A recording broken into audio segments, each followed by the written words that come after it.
So I get a lot of questions inside the personal development school about how to recognize whether or not somebody's anxious, aka anxious preoccupied attachment style, early on into knowing that. So if it's a first date or it's somebody that you're sort of vetting as a friend, or trying to understand like what somebody's attachment style is, who's a pre-existing friend, somebody in your family.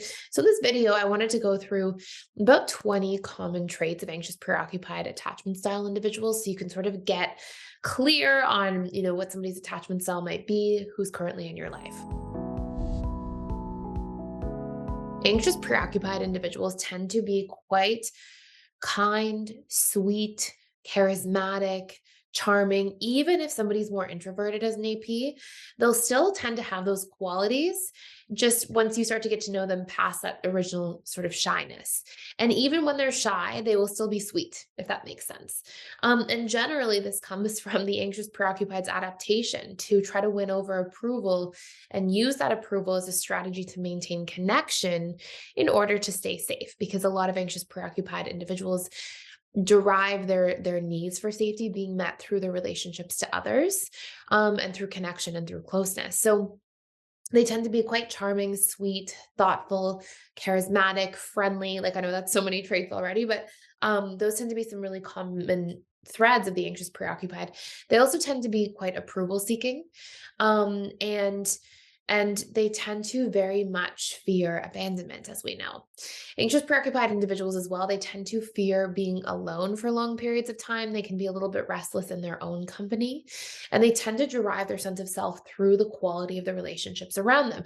Now, that can be a beautiful thing on one hand, but on the flip side, it can also be something that keeps the anxious preoccupied out of relationship to themselves and keeps them in this kind of chronic state of self-abandoning their own feelings, their own needs, their own priorities or goals. And so what can end up happening is they keep seeking their needs being met from the outside in, which the moment that their needs are not being met from the outside in, because a friend's unavailable or a partner's sort of pulling away or anything like that, it can kind of cause an AP to go into a bit of a tailspin. And when they're in that tailspin state, they will tend to be a little bit more needy, clingy. They can ruminate a lot about people in their lives and relationships. They can really spend a lot of time like focusing on what people think of them, on what's going to happen with the relationship. They tend to really seek certainty and reassurance and validation from the relationships around them.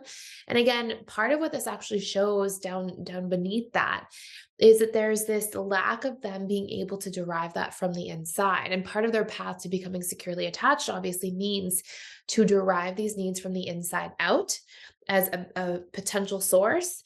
And then also derive these needs from the outside in. It's not one or the other. It's never supposed to be mutually exclusive. And if we can have that baseline and that foundation built of being able to understand and meet our own needs in the relationship to ourselves first, what also happens is if somebody's not available to meet your needs, which will happen at times in relationships because somebody's going through a hard time or they're unwell or they're going through a big change and somebody's not themselves, in a way that you're used to them pouring into a relationship with you. Let's pretend it's a partner. During those times, you can weather the storms more easily, right? Because you can meet your own needs, right? So you get into this position where it makes you more adaptable and versatile in relationships. And it actually increases the chances of your relationships lasting when you have that interdependent ability to meet your own needs, know your own needs, and request them and receive them from a partner. And it's not one or the other that's too imbalanced. So you'll see a lot of those traits that can be quite common. Anxious preoccupieds as well, they can tend to lack a bit of their sense of self.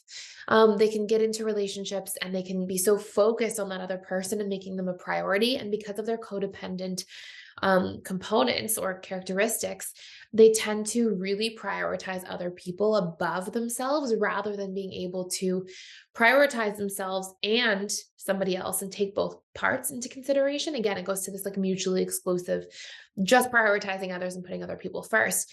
And this is something definitely for an anxious, preoccupied individual to work on.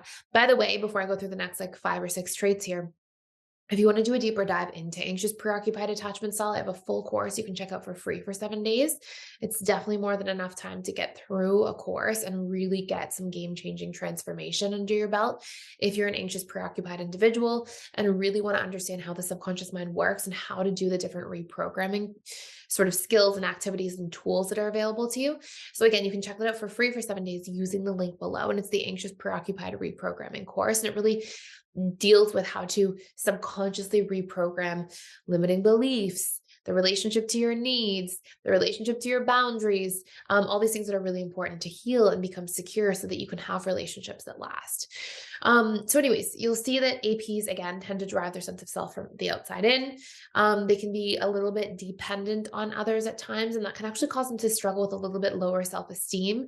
Even though we could argue that all three insecure attachment styles obviously have slightly lower self esteem than somebody who is securely attached, just based on the fact that there's more trauma, limiting beliefs. But generally, APs a little bit more so than the others because APs are constantly trying to get their sense of self-worth and self-esteem from what other people think of them, the approval in their life, the quality of their relationships. And there's this lacking sense of like, hey, what I want, what my needs are, what my mission is, what my goals are. And that's not always the case with every AP, but generally the individuals who don't have some secure attachment in there and who are just truly AP all the way can struggle with this and often will.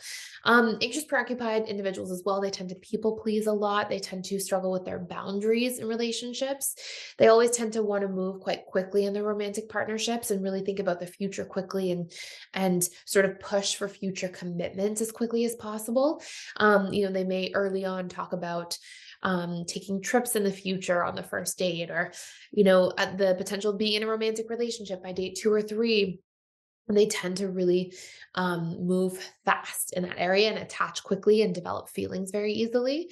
They tend to also be a little bit emotional. They can like really move from their feelings, especially once they've attached to somebody and sometimes emotionally dump on other people and kind of like share too much and kind of make people responsible for their emotional challenges rather than having the support of somebody, but also doing the work with that person's support to resolve that challenge. So, just as an example, I've often seen like an AP, constantly share a problem they're going through and they get their needs met by kind of venting about it, but then they won't necessarily be doing that inner work to solve for it. And so to the people around them, those people want to support them, but eventually, when they go out and they sort of try to request that support, eventually it can sort of be like the boy who cried wolf. Not always, and I'm not saying this to be, negative towards APs.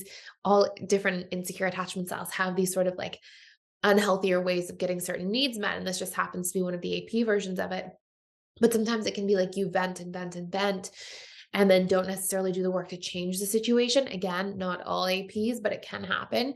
And it can leave the loved ones of APs feeling like, hey, well, if you keep coming to me and don't do anything about it, then I'm just going to pull away. And so it's something to be aware of if you are an AP, because sometimes it can be a big reason that people pull away from APs over time and can be very much worth noting. And last but not least, we'll see that APs tend to be very, very empathetic and sympathetic both with other people and really value their relationships and tend to cherish them. So there's a lot of beautiful qualities of APs, but again, just like with any other attachment style, we want to be able to double down on those strengths and then also do some reconditioning work and healing work in order to mitigate those different weaknesses or pain points and challenges, because that's how we reach our full potential. And I don't just mean individually, but that's how we reach our relationship potential over time as well. So anyways, I hope this makes sense. I hope this cleared up different questions you might have. If you have other questions about APs, please leave them in the comments below. I will come back and take a look through and create some more videos around that. If you're new to this channel, by the way, I create literally daily YouTube content. So I would love for you to subscribe, hit the notification bell, especially if you're interested in the subconscious mind and relationships and communication and boundaries and codependency, all these things that we tend to cover on this channel. And that is it for today. Thank you for being here and for watching, and I will see you in future videos.